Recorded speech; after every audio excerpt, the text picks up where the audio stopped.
धन्यवाद माननीय सभापति जी, आपने मुझे आज सदन में अपने विषय को रखने का मौका दिया। कल मैं सदन में मौजूद था और मैं नेता प्रतिपक्ष को सुन रहा था।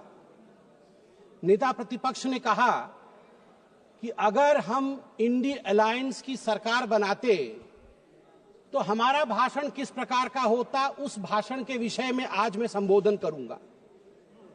यहां सभी गणमान्य लोग बैठे हुए हैं, हिंदी समझते हैं और हिंदी में एक मुहावरा है, अगर चाची की मूंछ होती तो वो चाचा कहलाती, अगर चाची की मूंछ होती तो वो चाचा कहलाती, अब चाची की मूंछ नहीं है तो वो चाचा नहीं हो सकती। तो ये इंडी अलायंस की सरकार बनेगी और फिर वो भाषण लिखेंगे और वो भाषण हमें सुनाएंगे, यह मौका कभी आने वाला नहीं है। और वैसे सभापति महोदय, ये कोई बोल रहा है चाची 420, वैसे ये शब्द प्रयोग करना शायद प्रतिबंधित होगा, मगर सबसे महत्वपूर्ण विषय है कि ये इंडी अलायंस क्या है। अभी दिल्ली के चुनाव चल रहे हैं, कल दिल्ली का चुनाव है। अब इंडी अलायंस को लेकर किस प्रकार की भ्रामक स्थिति बनी हुई है आप देखिए। नाम लेना मना है, इसलिए बिना नाम लिए ही मैं बता देता हूं। टी शर्ट और मफलर के बीच लड़ाई चल रही है। टी शर्ट भी इंडिया अलायंस में है और मफलर भी इंडिया अलायंस में है। और टी शर्ट ने भाषण दिया है, पटपड़गंज में मैं भाषण को पढ़ के सुना रहा हूं। टी शर्ट ने कहा है, टी शर्ट हाँ उसी पे है जी, दिल्ली भी भारत में आता है। टी शर्ट ने कहा है, उन्होंने एक नई तरीके की राजनीति की बात की थी, माने मफलर ने, उन्होंने एक नई तरीके की राजनीति की बात की थी। खंबे पर चढ़ गए थे स्वेटर पहनकर, छोटी सी गाड़ी में आया था। कौन सी गाड़ी थी, कौन सी गाड़ी थी, एल्टो थी, तो किसी ने पीछे से कहा नहीं वैगनार, वैगनार, अच्छा वैगनार से आए थे और सीधे शीश महल में जाके पार्किंग हुई है उनकी, सीधे शीश महल में। सबसे बड़ा घोटाला शराब घोटाला किया है, ऐसा नेता प्रतिपक्ष ने आम आदमी पार्टी के लिए भरे सभा में कहा है। और मफलर भी पीछे नहीं हटे, मफलर ने भी अटैक किया है। मफलर ने भी कहा है टी शर्ट को कि टी शर्ट और टी शर्ट के जीजाजी, ये दोनों नेशनल हेराल्ड केस में जेल के अंदर चक्की पीसने चाहिए। ये टी शर्ट और टी शर्ट के जीजाजी बाहर कैसे? मफलर ने कहा है। अब आप बताइए, अगर इंडिया अलायंस के अंदर ये आप इनके रिश्ते को चाइनीज नूडल्स, ये नूडल्स भी इतना कॉम्प्लिकेटेड नहीं है जितना इनके इंडिया अलायंस का रिश्ता कॉम्प्लिकेटेड है। ऐसे में ये सपना देख रहे हैं कि कभी इनकी सरकार बनेगी तो वो भाषण करेंगे। आज चीन के विषय में तो 34 बार चीन का नाम लिया गया, चीन में मैन्युफैक्चरिंग, चीन में प्रोडक्शन, सब कुछ बताया गया। आज मैं हकीकत रखना चाहता हूं। सभापति महोदय, अटल बिहारी वाजपेयी जी की सरकार, मैं कागजात लेके आया हूं मैन्युफैक्चरिंग का। चीन की मैन्युफैक्चरिंग की बढ़ाई कर रहे थे आदरणीय राहुल जी। 2004 में अटल बिहारी वाजपेयी जी के कार्यकाल में India China bilateral trade had set a new record with a total trade touching 13.6 billion US dollar, and India was enjoying a comfortable trade surplus of 1.75 billion US dollars. India का ट्रेड सरप्लस था, हम export ज्यादा कर रहे थे, import कम कर रहे थे, 1.7 बिलियन डॉलर अधिक कमा रहे थे। मगर 2004 से 2014 तक 10 वर्षों में इनकी पार्टी ने ध्वस्त कर दिया उसे। 25 गुना जो डेफिसिट होता है, ट्रेड डेफिसिट, वो बढ़ा के रख दिया इंडिया और चाइना के बीच में। मैं आज सवाल पूछना चाहता हूं, यही करार हुआ था क्या? ये जो दोनों गए थे चीन में, MOU साइन हुआ था शी जिनपिंग के साथ, राहुल गांधी जी ने किया था, क्या यही करार किया था? आप बताइए। अब अनएम्प्लॉयमेंट के विषय में बातचीत हुई थी। अनएम्प्लॉयमेंट का रिकॉर्ड यहां मैं स्ट्रेट रखना चाहता हूं। RBI, KLEMS, capital, labour, energy, material और सर्विसेज, इसके माध्यम से देश का एम्प्लॉयमेंट निर्धारित होता है। मैं आपको यहां आंकड़े दे दूं। जहां 2004 से 14 के बीच जब यूपीए की सरकार थी तो मात्र 2.9 करोड़ नौकरी दी गई थी, वही मोदी जी के 10 वर्ष के कालखंड में 2014 से 2024 के बीच 17 करोड़ की नौकरी दी गई है। 2.9 करोड़ वर्सेस 17 करोड़। यूपीए की कार्यकाल में एम्प्लॉयमेंट का ग्रोथ रेट मात्र 6% था और वही मोदी जी के कार्यकाल में 10 वर्षों से एम्प्लॉयमेंट का रेट 6% से बढ़ के 36%, 36% हुआ है।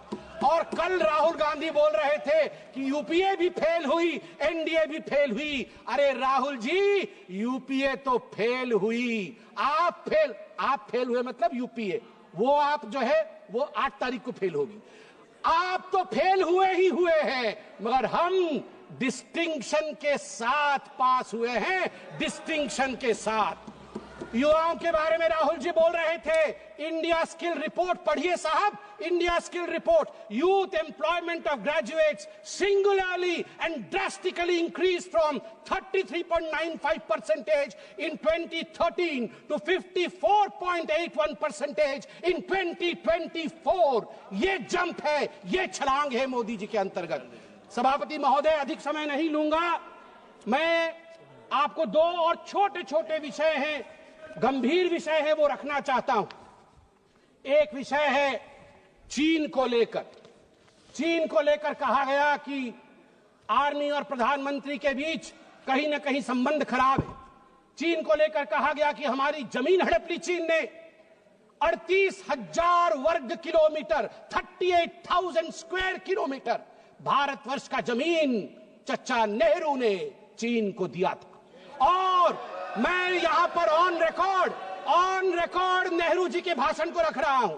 नेहरू जी ने भाषण देते हुए अक्षय चिन्ह पर जब अटैक हुआ था उनके ऊपर इसी पार्लियामेंट में, तो नेहरू जी ने क्या कहा था, ध्यान से सुनिए। नेहरू जी ने क्या कहा था? Not a blade of grass grows there, not a blade of grass grows there, 17,000 feet high, uninhabitable, and we didn't even know where it is। तो हमने दे दिया। तो आप जानते हैं सभापति महोदय, महावीर त्यागी जो खुद कांग्रेस के ही मंत्री थे, नेहरू जी के कैबिनेट के, वो खड़े हुए और महावीर त्यागी जी के बाल नहीं थे, उन्होंने अपना सर दिखाया और कहा, Nehru ji, this head, bald head, does not grow any hair. Should I give the head to someone else? Should I give the head to someone else? तो नेहरू जी भी शर्मिंदा हो गए थे, नेहरू जी भी शर्मिंदा हो गए थे। आर्मी, अंत कर रहा हूं साहब, आर्मी ये गंभीर विषय है, मुझे और 2 मिनट दीजिए। आर्मी को लेकर राहुल जी ने कहा कि मोदी जी और आर्मी के बीच खाई है।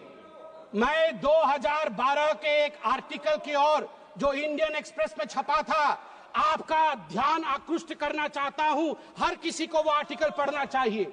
The January night Raisina hill was puked, 2 key army units moved towards Delhi without notifying government। और इस आर्टिकल में कहा गया है, मनमोहन सिंह जी को और गांधी परिवार को लगा था कि आर्मी तख्ता पलट कर रही है।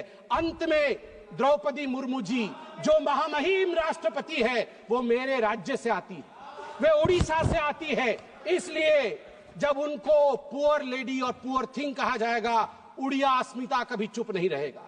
मैं बोलूंगा, ऐ जगदम्ब मदम्ब कदम्ब हवन प्रियवासिनी हासरते, शिखरि शिरोमणि तुंग हिमालय शृंग निजालय मध्य गते, मधु मधुरे मधु कैटभ भंजिनी रासरते, जय जय हे महिषासुर मर्दिनी रम्य कपर्दिनी शैलसुते, रम्य कपर्दिनी शैलसुते। भारत की नारी दुर्गा है।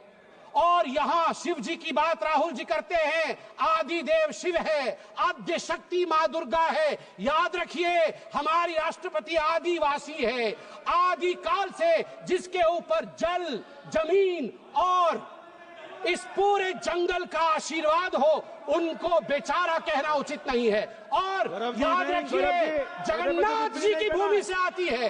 द्रौपदी मुर्मू जी जगन्नाथ जी की भक्त है और जगन्नाथ महाप्रभु जिसके पीछे खड़े हैं वो भक्त कभी बेचारा नहीं हो सकता है।